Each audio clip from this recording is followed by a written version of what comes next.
It is March 2026. The world is not just on fire, it is being incinerated by two different kinds of heat. To the north, the Ukrainian front has become a 600-mile graveyard of industrial steel, where the sound of the 21st century is the buzzing of a million drones. To the south, the Middle East has entered a cycle of escalation that the history books will call the long fuse. For years, the West's strategy was built on a comfortable lie, that we could manage these crises as isolated events, that we could treat the defense of Kyiv and the security of the Red Sea as separate line items in a budget. But as of this morning, those lines have blurred into a single, terrifying reality. The weapons being fired in the Donbas are being paid for in Tehran.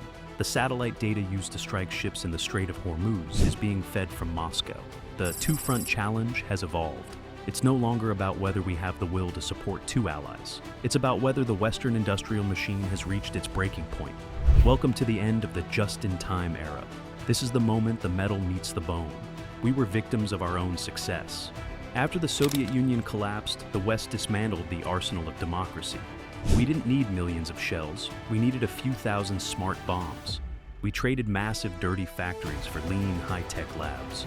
We built a military optimized for hunting insurgents in caves, not for stopping 3,000 tanks crossing a border. This was the peace dividend, a 30-year vacation from history.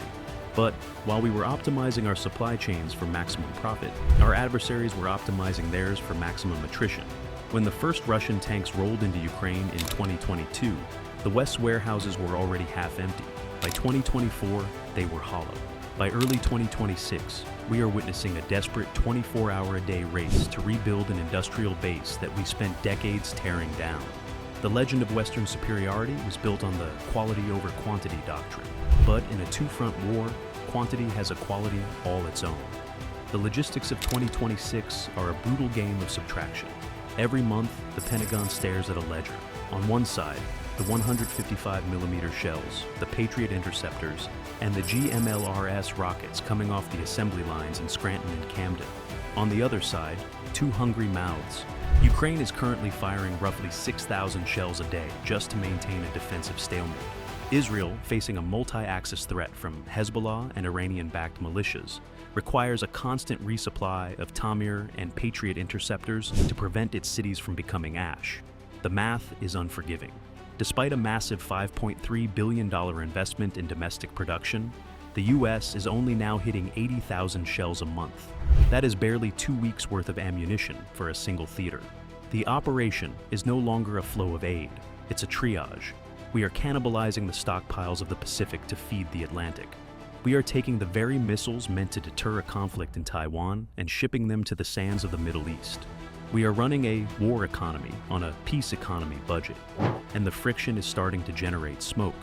But the real danger isn't just the shortage of shells, it's the invisible collapse of the foundation.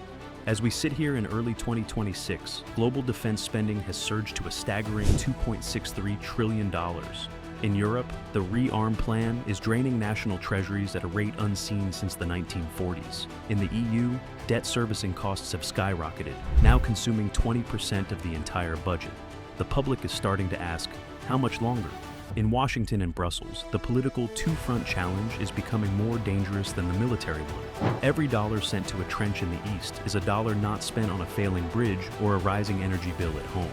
The West is facing a fiscal heart attack. Our enemies know that they don't have to beat us on the battlefield. They just have to wait for our bank accounts to hit zero. And right as the political cracks are widening, the Axis has just played its trump card. The war you see on the news is just a distraction. The real war is what's happening in the shadows of the axis of evasion. The twist is that the West is no longer fighting two separate wars. We are fighting a single integrated military-industrial complex. In the last 6 months, the alliance between Russia, Iran, and North Korea has moved from cooperation to integration. Today, 15,000 North Korean specialized troops are not just observers in Russia. They are operating the very artillery systems that are pounding Ukrainian lines. In exchange, Russia has handed over the crown jewels, Krasuka-4 electronic warfare systems, and high-resolution satellite imagery. This isn't just theory. During the 12-day war last year, Iranian drones were able to find blind spots in U.S.-made air defenses because Russian technicians had mapped those blind spots in the skies over Kyiv. They are sharing lessons learned in real time. They are cross-pollinating their drone technology. While the West is debating whether to share intelligence between NATO and non-NATO allies, the Axis has created a digital Silk Road of warfare. The twist? We thought we were the ones providing the high-tech edge. But through the sheer volume of Iranian-designed Shahed clones and North Korean mass-produced iron, they have achieved a technical parity of attrition. They are using $20,000 drones to force us to spend $4 million missiles. It's a mathematical trap, and we walked right into it. The two-front challenge is the final exam of the 21st century. It's a test of whether a group of democratic nations, with their messy politics and their focus on consumer comfort, can outproduce and outlast a trio of dictatorships who have put their entire societies on a war footing. The legacy of this moment won't be found in the maps or the borders. It will be found in the factories.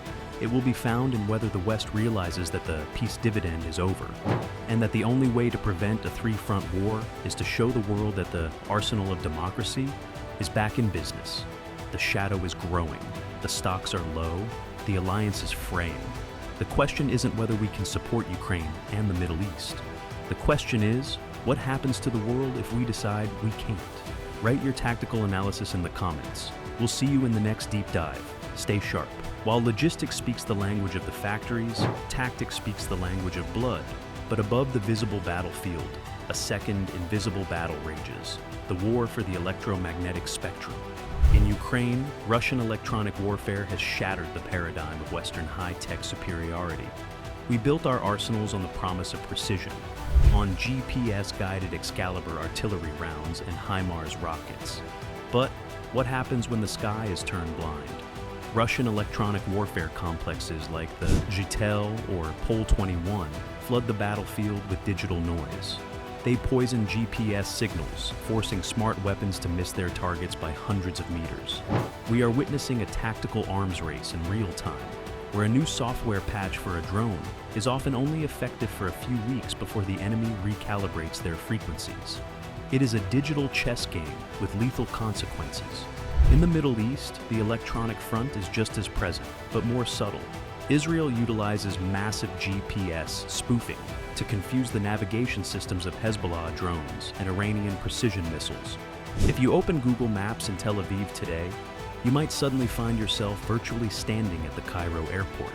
The goal is to drive the attackers' algorithms into madness. The tactical dilemma for the West is fundamental: high tech versus high volume. Our systems are designed to find a clean signal in a perfect environment. Our adversaries, however, rely on brute force, flooding the spectrum so massively that our refined sensors become overloaded.